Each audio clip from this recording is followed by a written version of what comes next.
Hello, Team Greely. This is Angela Glass. I am sitting in the Rugged Professional studio with our IMCOM Pacific Director, Mr. Craig Deatrick. Mr. Craig Deatrick, welcome to our studio today.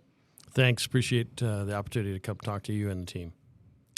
Sir, you picked a great time to visit Fort Greely, but we know that this installation is always on your mind, and we want to know what your impression is of our community and the collective family of rugged professionals. And from your level, can you describe how this team is doing as we play such an important role in America's defense? Yeah, so I think the folks here at Fort Greely really punch above their weight. And I think one of the key portions of success here is the dedication of the workforce and the quality of the leadership. Colonel Joey Orr, and the Command Sergeant Major, General Carbler, and I would like to thank the Pacific Region staff as well, play a part in helping to ensure that the support and the resources that go into Fort Greely are adequate to enable everyone to do their job and do their job appropriately. But I just from a distance, the garrison team really punches above their weight, and I like the term the mighty post. It's a term that Colonel Orr uses a lot, and I think it's an accurate depiction of the rugged professionals here in the job that gets done every day. Wonderful. Thank you, sir. We have some exciting changes on the horizon for Fort Greely. Can you explain what those changes look like and when can we expect to see them finalized? Yes, I think the most exciting change that's impending is the CAC and the addition to the CAC with the playground, helping enhance that as really a community center of excellence and a gathering point for the community, and not just the Fort Greely team, but members of our support team outside the gate that interact and engage with members of our installation. I think that'll be a dramatic improvement. It'll give children an opportunity to have large muscle movement during cold winter months or periodically when it actually gets warm here in Fort Greely. But I think that's an interesting project because it's funded by what's called CPMC, which is non-appropriated funded dollars that have been apportioned by IMCOM headquarters, marketed by the garrison team here, and then we pushed from the region, and then approved by General Jones. And so no congressional monies going into that construction. And that is really exciting. And we've been able to do that in some other locations as well. Fort Wainwright has been the recipient of some of those kinds of dollars. And it opens up the aperture for things that are in the realm of possible. And so we look forward in the future to as well posture ourselves for other monies that are both appropriated but non-appropriated funds. That's awesome. So our community, we're passionate about a few different topics, but I was wanting to know if you wouldn't mind if we discuss a few of those and get your thoughts on what the future holds at Fort Greely. Yeah, absolutely. Okay. So, sir, probably one of the most biggest challenges at Fort Greely is hiring, finding, recruiting, and retaining awesome talent. Salary-wise, we can't truly compete with the commercial industry sometimes, and it definitely shows in our quality of life. With the entire installation, with frequent closures and limited services. So what can IMCOM Pacific do to help us bring the best talent into our workforce, and what is your prediction regarding a timeline to implement meaningful hiring reform? So I think there's layers of answers to that. There are a lot of things that we can do here at the garrison, and we've opened the aperture up and given approval to the commanders, Colonel Orr, to offer fiscal incentives associated with what we call the 3 R's: recruiting, retention, relocation, and the rules associated with retention, which were driven by the Office of Personnel Management, or OPM, were kind of restrictive on us being able to use the retention dollars. But the rules have changed and made it a little more liberal for us to use those. We spent $2.5 million in the last 12 months providing those 3 R monies to employees. That's across the Pacific, but most of those dollars have been spent here in Alaska as we try to fill critical holes, particularly with our force protection and law enforcement areas. But as well, we see critical gaps amongst engineers and in areas that are hard to recruit, like Fort Greely. Right. And so opening up those apertures and giving unlimited abilities for the commanders to spend those. I don't review those, the incentives.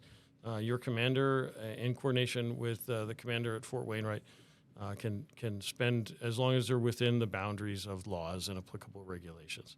So I think that's helpful. The other issue is that, the Army just rolled out Be All You Can Be for soldiers, uniformed service members. When I joined the Army, that was the motto.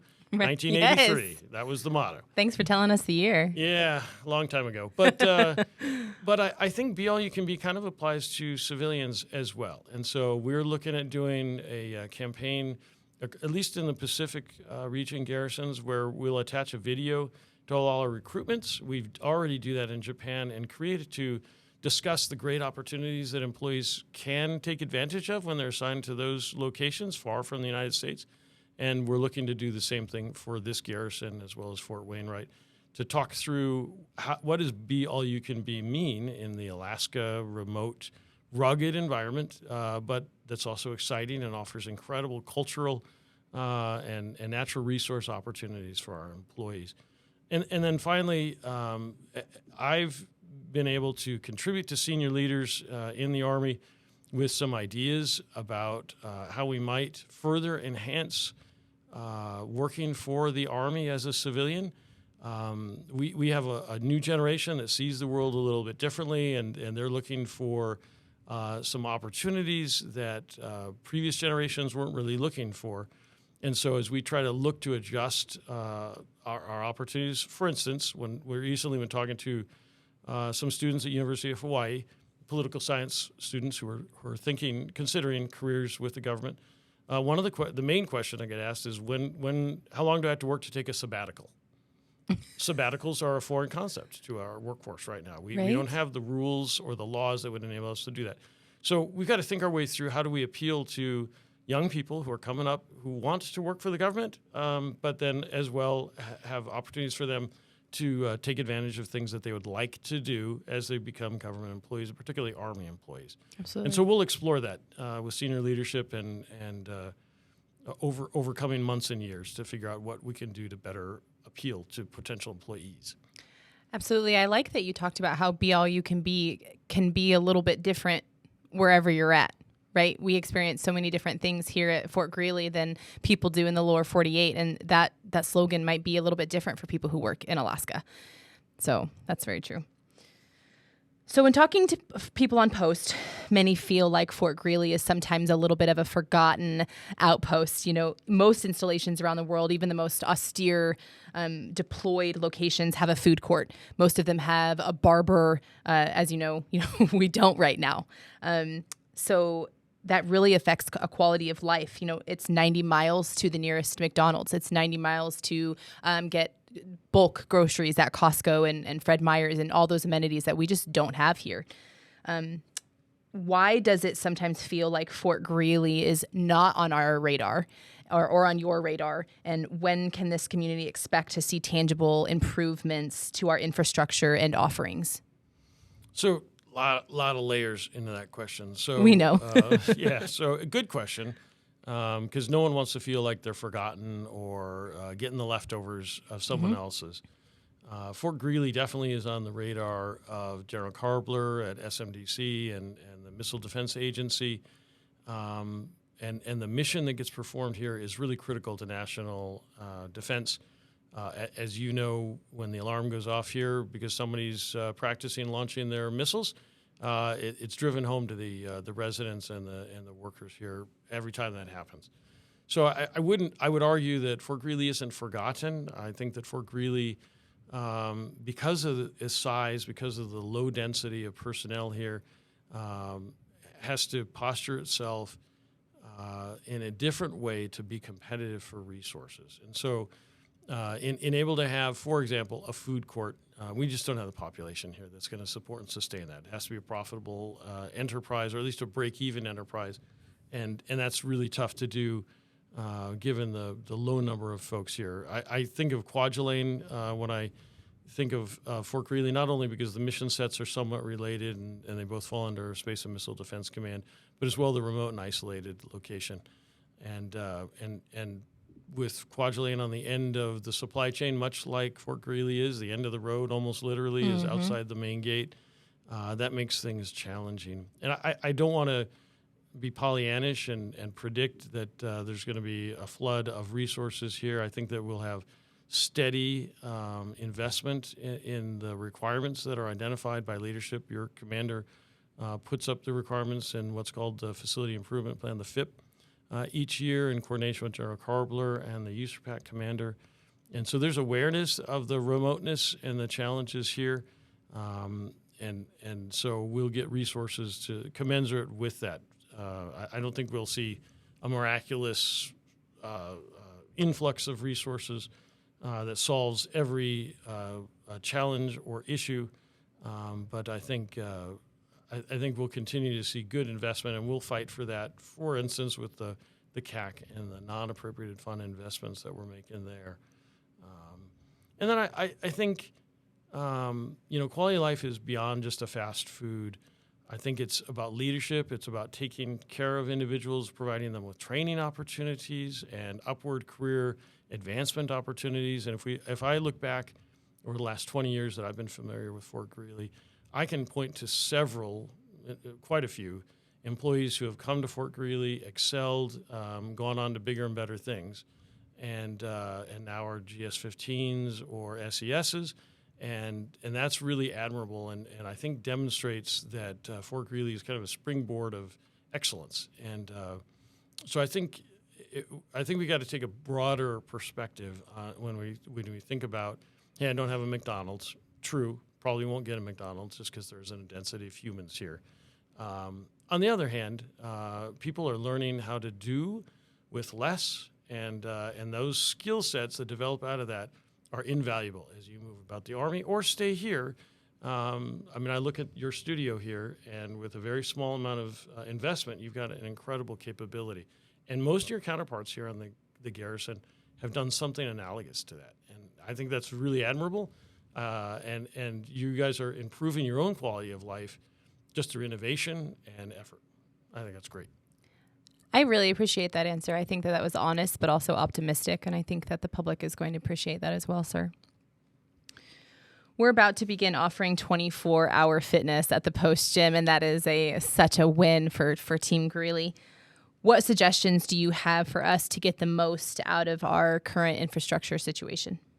Well, I think innovations like the 24-hour fitness opportunity is fantastic. Started in Korea when we started doing it over there. I was not in IMCOM at the time, but took advantage of those 24-hour gyms. They're great. You get insomnia or something, and you can just hop up out of bed instead of eating donuts. Went to the gym, ate donuts after. No, I'm just kidding. But I think things like that are excellent. I think innovative thinking. We were talking. You and I were talking, and Colonel Orr and I were talking about the barber, for example. Mm-hmm. What a fantastic opportunity for someone who lives or works here to get the training and the licensing from the state, and then make however much money you would make. I think a rather sizable amount of money, personally. Cutting hair, kind of a neat way to get to know people in the community, but as well make a couple extra bucks. And in times like we're facing now, where there's a little bit of inflation, that would be great to earn a little bit of money. Home business opportunity, for example. So I think as the individuals here, because each person makes a difference, and it's a low-density population here, and so each person really makes a difference if they actually take some time to contribute in some kind of way. And I think that would be a great example of somebody contributing, but then as well able to help themselves a little bit by earning some extra income. And I think making suggestions that are relatively low cost, implementing a 24-hour gym costs a little bit of money because we've got to have the CAC readers and we've got to have some safety devices to make sure that the place is monitored or has some forensic capability in case something untoward happens. That's but relatively low dollar. And so I think a lot of us can kind of think our way through those kinds of opportunities and then present that to the command and see what we can leverage. So. Absolutely. So Lieutenant Colonel Orr, he often mentions that communication is the hardest thing we do. And to that end, the Fort Greely Public Affairs Office has been working hard on our social media platforms. We have solidified our brand across all platforms. We have implemented an Instagram, and especially using this studio, we're planning on the community getting heavily involved in the communication process. So as much as it's on leaders to communicate downward, do you feel like the community has a responsibility to seek out information? And looking in from the outside, how would you grade Fort Greely's communication efforts? Well, it's certainly a two-way street, right? And so everybody's a sponge, and they can pick up information, but we also squeeze sponges to get the water out of them. Right. And so I think of communication in that way. Even when I was a young gentleman, I often would hear senior leaders, if I had the opportunity to hang around them for very long, I would hear them just repeat the same message a zillion times. And it was almost eye roll worthy. I thought, gosh, why is, fill in the blank leader saying the same thing? Gosh, I got it the first time. And yet, something I've discovered as I've become a little more senior is that when I communicate, maybe I don't communicate in ways that resonate with my audience. And so repeating yourself, but perhaps not using the same words, but instead adjusting vocabulary or adjusting the methodology, it could be verbal or nonverbal, communicating helps it sink in. Because I will talk to people, and the next day I'll get a question from somebody that I had just addressed with them the day before. Absolutely. And it's not, so that's my responsibility to communicate more clearly. But then once they get it, I want them to move on and do that resonating communication.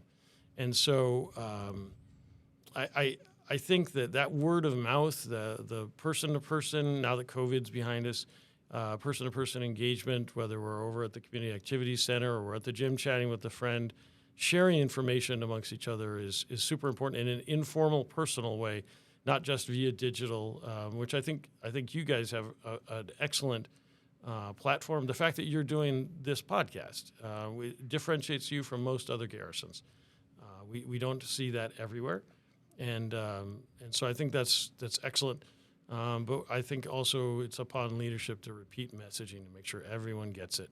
And of course, we don't have tests on learning, but there are ways to sort of dip into the community to make sure that people are listening and hearing. The worst thing when you're, say, a garrison commander or the deputy garrison commander is when somebody says, "Oh, I didn't hear about the community hiring fair," or "I didn't hear about the information event that just took place the day before," and typically we think we've hit all of the venues for communicating, and yet somebody missed it. Exactly. And so we want to get to that somebody every time to make sure they didn't miss it, or at least they catch it the next time. I agree. Sir, this podcast may be the only time that you might have the only opportunity to hear directly from you. So what do you want people to take away from today's conversation, and what words of advice can you offer that will help all of us thrive in this unique and challenging environment? Well, one thing, I just want to thank everyone who works here, you and your partners here, but across the garrison. Over the several times I've had the opportunity to come visit, I'm always impressed with the folks who work here, their expertise, their dedication. It's admirable. And then throw on that the environment. The weather here can be rough, and many people live in pretty austere conditions, and yet they come to work every day dedicated to do their job well, and it reflects very much in the products that get developed here in the garrison. The other thing I would want to share is how pleased and confident I am with our leadership. I've had the opportunity in the last month or so to engage with the Secretary of the Army. I often engage with the USRPAC commander. General Carbler and I talk frequently, multiple times a month, and I can assure you that those leaders know about Fort Greely. They care about Fort Greely. I get asked a lot by them, what's going on at Fort Greely, what can we do, what kind of approaches can we use, kind of what you asked me earlier about how can we ameliorate conditions. at Fort Greely. Often, of course, leaders are looking for non-resource intensive methodologies because the Army itself has to be careful with the resources that Congress and the President give us, because we're trying to do a whole lot of things. The Sec Army is trying to modernize the Army right now. Most of the major end items that the Army operates are older than you, and in many cases older than me. The M1 tank, the Black Hawk, the Apaches, all of the various platforms that we use are aged, and in many cases need to be technologically upgraded or changed. And so the Sec Army and the senior leadership of our nation face huge challenges trying to balance resources that we get with modernizing, and then trying to ensure that our installations are also operating efficiently and effectively, all while taking into account investments that need to be made to fight climate change. And so it's a balancing act on their part, and I think they're doing really well, and I think they're doing great communicating all of that. All of us, I think, are aware of the concerns. The Army Climate Strategy was published, and those are seminal documents sort of pointing the way forward for us to execute and do our part as we help modernize, help train for readiness, help defend the nation through things like the missile field, all while trying to fight climate change. So I think people should feel good about the leadership that we have right now. We're blessed. So blessed. I agree, sir. Thank you so much for taking the time to sit here with us today and to share your wisdom. We're so grateful that you're visiting Fort Greely, and we're so excited to see what the future holds. I am too. Team, we hope you have a wonderful day. Thank you for watching. Most importantly, do not forget to stay rugged. Until next time, we're out.